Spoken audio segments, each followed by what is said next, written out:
계속 다니시면서 그래도 보고 다시 도전식 이렇게 자꾸 하신 게 지금 플러스 알파 시너지 효과가 지금 이제 앞으로 나올 것 같아요. 나올 것 같은 게 아니라 나옵니다. 그러면 창업 준비 기간은 혹시 얼마나? 2달? 처음에 계약을 첫 프랜차이즈를 할 때 사인까지 5분 하고 그냥 가셨어요. 그때 사실은 제가 조금 많이 예민한 사람이거든요. 그때 말았어야 되는데 내가 이상하다고 느꼈을 때 원래 그런가 보다. 아니죠. 그러니까 그때 모르기 때문에 프랜차이즈를 하는 건데. 맞아요. 네, 그러니까 그거를 돌이켜보면은 사실 누구 탓을 하겠어요. 모르는 내 죄지. 내가 만약에 이거를 처음부터 이 경험을 얻고 처음부터 좋은 브랜드 만나가지고 딱 성공을 했으면 이거를 전혀 모르고 그러고 그냥 계속 갔을 것 같은데 지금은 이제 아까 애매한 상권이라는 것도 저희가 먼저 알고 이거 아니었으면 몰랐어요. 네, 맞습니다. 공부 네. 중요합니다. 여기가 사실 이제 오묘하다고 제가 이제 여기 상권이 오묘하다고 말씀을 드린 게 뭐냐면 좀 쉽게 얘기하면 애매하다는 거예요. 이거를 카바를 어떻게 할 거냐 혹시 고민해 보셨어요? 이게 애매해서 이 좀 강한 브랜드를 갖고 온 거예요. 근데 옆에 근처에 이제 매장들을 보면은 애매해서 매출이 애매하게 나오지도 않거든요. 이게 저희가 본의 아니게 이제 영업이 안 되고 여기가 통일이다 보니까 네. 앉아가지고 한 게 몇 시부터 몇 시에 집에 누가 들어가고 그거 중요한 거예요. 네, 그리고 몇 명이 들어갔고 나이대는 어떤 나이대가 많이 들어가고 저 두루치기집 어때요? 2층인데도 잘 돼요. 그러니까 여기가 지금 보면 제가 애매하고 오묘하다고 얘기한 게 송도 신도시를 가보면 그 상권이 애매해요. 거기가 상권이 약간 보면 지금 이 아파트 상권처럼 이렇게 형성들이 좀 돼 있어요. 네. 더 이상하게 애매한 게 8분 거리에 충장로 시내가 있어요. 저 시내에 모든 메인 브랜드들이 다 들어가기 때문에 그렇죠. 메이커가 여기가 하나도 안 되는 거예요. 이 그러니까 아이템이 재구매 빈도가 높은 거거든요. 저희 이 아이템이. 네. 그러니까 저 두루치기를 제가 왜 여쭤봤냐면 맞아요. 재구매 빈도가 높은 거예요. 맞아요. 오늘 맞아요. 먹어도 내일 또 먹을 수 있어요. 맞아요. 질리지 않고 우리가 네. 먹을 수 있는 아이템 중에 쌈밥. 하나거든. 예. 그래서 제가 지금 혹시 고민을 해보신 게 손님들을 어떻게 모객을 해올 거냐, 끌어올 거냐에 대해서 고민을 해보셨냐라고 한번 여쭤보는 거예요. 우리가 생각했던 마케팅이 인터넷이나 이런 거는 뭐 요즘에는 당연한 거니까. 근데 이 아파트 안쪽에 광고 시스템이 있더라고요.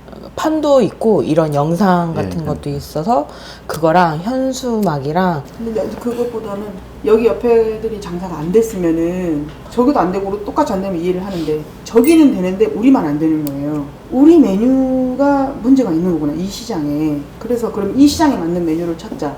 그러면 저쪽에 갔던 사람들이 가게가 생겼네? 하고 과연 올까?를 한 달을 고민을 했어요. 당연히 홍보는 요즘은 기본적으로 하니까. 그렇죠. 네, 남들 하는 홍보는 다 해야죠. 공 많이 하셨는데요? 그래서 솔직히 다 마케팅하고 현수막하고 자석 뭐 다 해요 하는데 그것보다 제일 기본이고. 중요한 거는 눈에 띄는 식당이냐. 어떻게 보면 제가 해드리고 싶은 얘기를 지금 이렇게 하면서 이제 답을 나름 지금 잡으셨네요. 왜 그러냐면 지금 예를 들어 여기가 지금 김밥이잖아요. 네. 그러면 김밥은 누가 먹냐라고 이제 타겟층을 먼저 잡아봐야 되거든요. 그렇죠. 타겟층을 잡아봐야 되는데 이제 그거에 대해서 안 됐고 여기가 사실은 구상권이잖아요.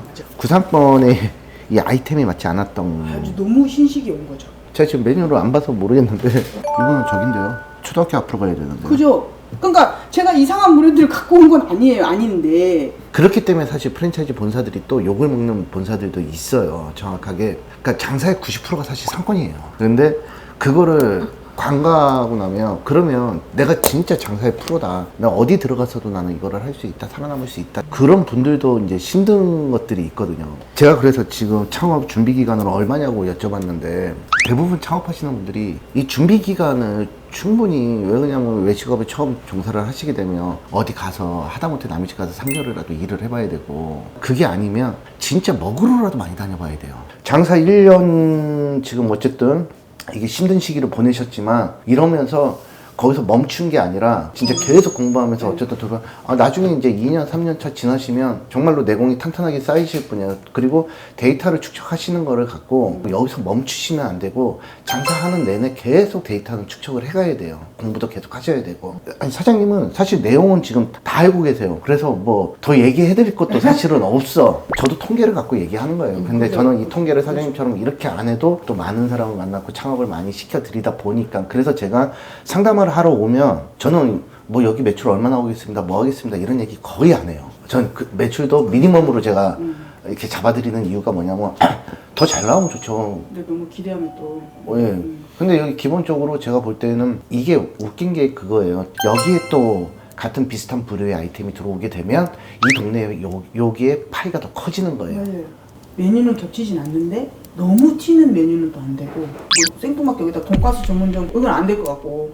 아, 그런 분들 계세요. 뭐냐면, 그러니까 이제 그래도 젊으시고, 이제 어쨌든 사회 경험 뭐 저기도 하고, 직장생활 오래 하시고 막 이래갖고 지금 저기가 있는데, 나이 드신 분들은 자기인정. 안 됐는데, 문의를 해요. 문의를 하고 또 있다가 한 1년 지나서 또 문의를 또 해. 더 안 좋아진 거야. 아, 얘기해주는데 안 고쳐요? 예, 그리고 또 1년 있다가 또 연락이 또 와요. 그러다 결국은 진짜 이 돈 줘도 내가 지금 어쨌든 우리 사장님들은 3,500이라도 갖고 내가 이거 수리할 돈이라도 있잖아요. 여기서 1년 더 버텼으면 그 돈도 없어져요. 예, 그래서 저는 원래 사실은 6개월이면 딱 답 나온다. 6개월 때부터 저희는 이거 접어야 저번에 되겠다. 생각했어요. 근데 버틴 게 사계절을 봐야 된다 생각을 한 거예요. 12개월. 아까 얘기한 거에 맞아요. 뭐냐면 유행 타지 않고 네. 그 다음에 보수적 아이템 타시면 돼요. 네. 비수기. 그냥 왜 말 그대로 비수기고 뭐고 간에 코로나 때도 밥은 먹어야 돼요. 그렇죠. 도시락을 싸가든 배달을 시키든 아니면 나와서 먹든 밥은 왜 뭐 코로나 때 뭐 재택근무하네 뭐하네 얘기했지만 그런 거는 일부 소수지. 나와서 일반 중소기업이나 이런 기업체들 대기업도 다 출근했어요. 나오면 어떻게 열심히 출근했어요. 밥 먹어야 되니까. 나오면 밥 먹어야 되잖아요. 그러니까 그런 아이템을 선정을 하실 때, 그러니까 가령 이제 뭐 그런 신분들은 또 그래도 돼요. 왜 그러냐면 내가 유행에 진짜 민감하고 내가 장사를 정말 잘 알고 트렌드도 잘 이해한다, 치고 빠지는 거에 능하다, 이런 사람들은 뭐 유행 타는 아이템 치고 들어가도 돼요. 그렇죠. 손절할 타임을 정확하게 아는 사람들, 이거 이 정도 왔으면 이제 손절할 타임을 몰라서 안 돼요. 그러니까 내 성향을 정확히 알고 아이템도 그렇게 해서 잡아야 된다. 이 얘기를 이제 말씀을 드리는 거지. 그러니까 지금 1년 동안 사실은 굉장히 큰 공부를 하셨어요. 그러니까 네. 거기에 시너지 또 플러스 알파가 나온 건 뭐냐면 우리 사장님이 계속 분석하고 그 보면 뭐 동네 사람들 다 안다고 하지만 성격이 어쨌든 나와서 내가 위축되지 않고 장사 안 된다고 사람이 위축되거든요. 가게에 기가 빨려요. 근데 그러지 않고 계속 다니시면서 그래도 보고 다시 도전식 이렇게 자꾸 하신 게 지금 플러스 알파 시너지 효과가 지금 이제 앞으로 나올 것 같아요. 나올 것 같은 게 아니라 나옵니다. 우리 사장님이 지금 얘기하신 얘기를 제가 쭉 지금 이렇게 들어본 결과 진짜 뭐 더 손볼 게 없을 정도로 진짜 손은 근데 봐야 돼요. 손이 느려요. 음식할 때 손이. 그거는 저절로 빨라져요. 제가 마감할 때 돈에다 맡겨놓고 잠깐 일을 보러 가면은 얘는 1시간 동안 마감을 하고 있어요. 원래 그 마감이 한 2, 30분이면 끝나는 건데. 근데 그거 좋은 거예요. 성격이 그것 또한 사실은 이 가게의 시그니처가 될 수 있는 거예요. 위생이라는 부분도 맛의 한 부분이기 때문에 그거는 딱 들어와서 보면 알거든요. 그러니까 지금 보면 정리정돈은 잘 돼 있어요. 이게 손님이 없어서 그런 건지 원래 깨끗하신 건지. 저는 매 손님이 있든 없든 간에 매일 물청소하고. 이게 이제 장사를 손님이 계속 많았으면 이제 그런 부분들도 이제 진화가 되거든요. 그러니까 요령을 부리는 게 아니라 깨를 부리고 해야 될 걸 안 하는 게 아니라 이거는 불필요한 과정이구나 뭐 해서 이게 이제 진화가 돼요. 가게에 맞춰서 계속 예를 들어 점심에 여기서 2바퀴 3바퀴 돌린다고 쳐봐봐요. 이 작은 가게에서 이렇게 2바퀴 3바퀴를 돌리면 설거지도 쳐줘야 돼요. 그러니까 매장이 크면 그릇을 더 준비해 놓고 설거지통을 더 크게 만들어 갖고 거기다 쌓아놓으면 되는데 가게가 작을 때는 테이블을 하나라도 더 뽑아야 되잖아요. 그렇죠. 그러다 보면 이게 설거지 거리도 빼주면서 이게 들어가 줘야 네네네. 이게 로테이션이 된단 말이에요. 네. 그렇죠.